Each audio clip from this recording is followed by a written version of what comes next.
The men are thin but strong, idle and lazy, except when employed in the chase or anything that looks for amusement, and are content with their hard fare, and will not exert themselves farther than what they deem necessaries.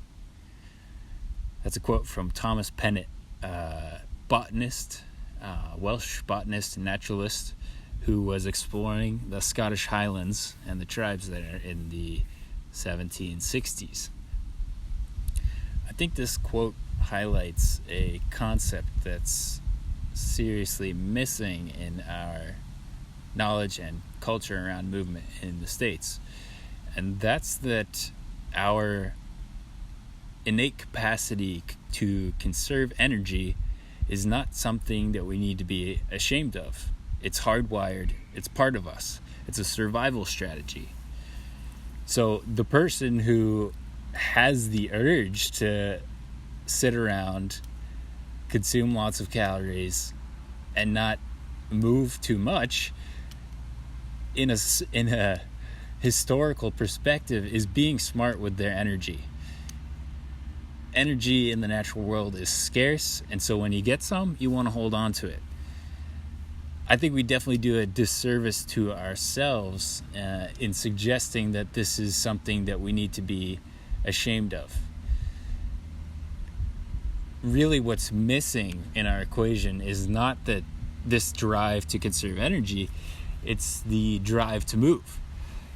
We've been taken out of the context, out of the environment which demands us to move, and therefore we have no real motivation to move. That's why we need people like C.T. Fletcher. We need these motivational figures to get us pumped up. Our movement has been separated from what used to drive us, what used to motivate us, Those things, finding shelter, building shelter, finding food, finding mates, all those things kept us moving. They kept us going. So to move without those is to move without optimized motivation, without optimized heart in the game. You're kind of wishy-washy. You're not really fully invested mentally and physically. So this is why I think it's super important that we engage with the environments that trigger these innate drives in us. Particularly, the easiest way I can think of is with food. With food or with martial arts, these are things that tap us into these natural drives to feed ourselves and our family. When we're in a natural landscape, when we're foraging, when we're locomoting through a landscape, trying to get somewhere and scout a new area, when we're hunting or fishing, we're tapping into these innate drives to explore landscapes, look for food, look for potential places to rest. In martial arts, this is a very primal need to be able to defend yourself. And anytime you practice martial arts and you start to spar, there's no question of why. It's just solve the problem. Someone is trying to attack you, so solve the problem.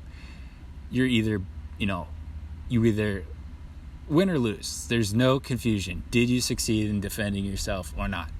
And I think that clarity of purpose is super enjoyable to us as movers. So again, the thing that we are lacking is proper motivation, which comes with context, I believe. If you're in the right environments, and moving in the right environments, which I believe to be the great outdoors, preferably over a gym, then you're engaging that drive. And then you don't need to be ashamed of this need to conserve energy, which is one of your best survival instincts. If you're engaging with a long trek, I've had friends who have done the Appalachian Trail or these long-term treks. when you're constantly spending energy, you're not worried about pushing yourself to the brink every single workout or every single hour of the day. You're taking on a much more conservative endurance mindset and minding your calories. So again, engage with good environments to get that motivation, and be okay with the fact that we need to conserve energy to survive. Obviously, in our current world, we have a surplus of energy, so you need to be mindful of that. The other thing that I think is super important about this quote is that it highlights that our ancestors could flip the switch. They could go from, complete leisure and relaxation into being full on chasing down animals, being fully in a mode of full exertion at a moment's notice. And then when they weren't, they were really good at relaxing and conserving their energy. And I think in America, I think we have people who are on one side of the coin or the other. We don't really have that many people who know how to flip the switch. Obviously, as we've talked about, there are plenty of people who live very sedentary lifestyles and are very good at chilling out, mellowing out, relaxing, but don't know how to get into that other side, don't know how to tap into their sympathetic system and really use it to their advantage and explore and enjoy the benefits of going full on at things. And then I think we have many, many people who go too far the other way, who love to work out, and they love to work out really hard, but then are also carrying that fight or flight, sympathetic, full-on activation pretty much throughout the rest of their day. They're constantly drinking coffee, and I'm not pointing fingers because that's me. They're constantly drinking coffee, they're constantly doing, they're constantly, striving, and never really taking them too many moments to go to the other end of the spectrum. Now, I think that balance here, having both, allows us to enjoy either extreme more fully.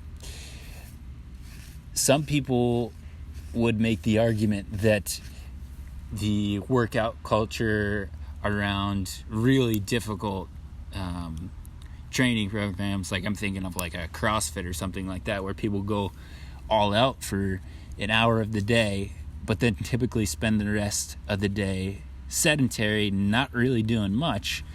They would say this quote is kind of an argument because our ancestors, they were lazy and then they were full on. And I think there is some truth to that. There is some truth to the fact that we want to be able to relax and then go full out. But I think the problem with something like that, where you're balancing extreme hardcore fitness with full sedentarism, is that you're missing the slow movements, the mobilizing movements throughout the day that prepare you, that give you the base to go full out in a workout. If you're at your job 8 hours a day, mostly in your desk chair sitting, your hip flexors, your entire posterior chain is not being used to its full capacity. It's being compromised pretty much most of the day. So if you then, at the end of the day, ask the utmost of those systems, it's kind of a recipe for failure. Muscular failure, fascial failure. So, what I think people miss here is that our ancestors, while they could go full on or full off, they also did engage in a lot of slow movement. If you think about foraging for berries, walking to foraging sites, these are really low intensity movements, but movements that provide incredible benefits mobility-wise. And I think those are the things that we miss when we go into a lifestyle that balances laziness with full extreme intensity, full extreme workouts, is that we are so exhausted from our work and from our workouts that we don't incorporate these slower, beneficial, mobilizing movements. So I think what we could adopt is a lifestyle that is movement rich in slow ways, as Katy Bowman would talk about, building a home, building a workplace which asks you to use your body more throughout the day.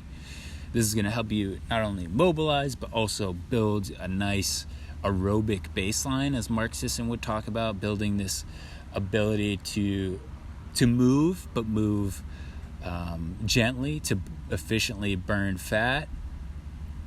And then that base provides the perfect foundation for you to then go all out. When you go all out, it might make more sense to keep your all out performances to more constricted periods of time. Another huge problem with these full out workouts is that a lot of times people are going full on for a full hour, which has its own downsides.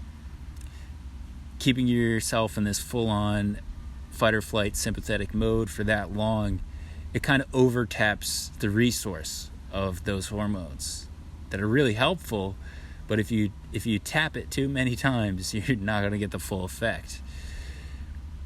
So to focus on something more like high intensity interval training, where you're respecting the rest periods, you're going full out for a couple minutes, then resting, full out, resting, and finishing a workout within 30, 45 minutes, I believe to be much preferable to going full on for a full hour.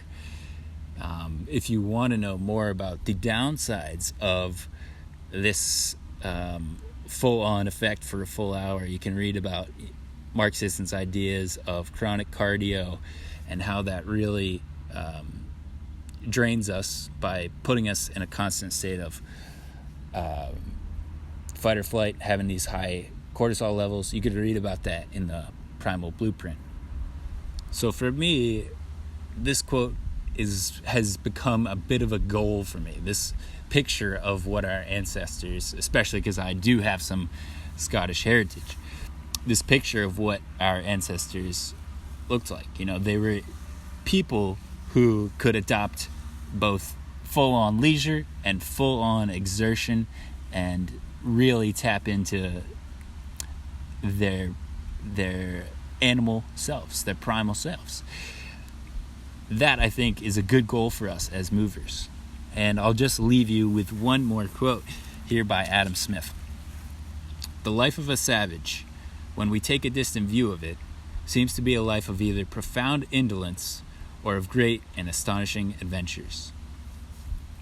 I don't know about you, but to me, that sounds pretty good, to be able to switch between full-on relaxation and good old adventures. All right, thanks for tuning in.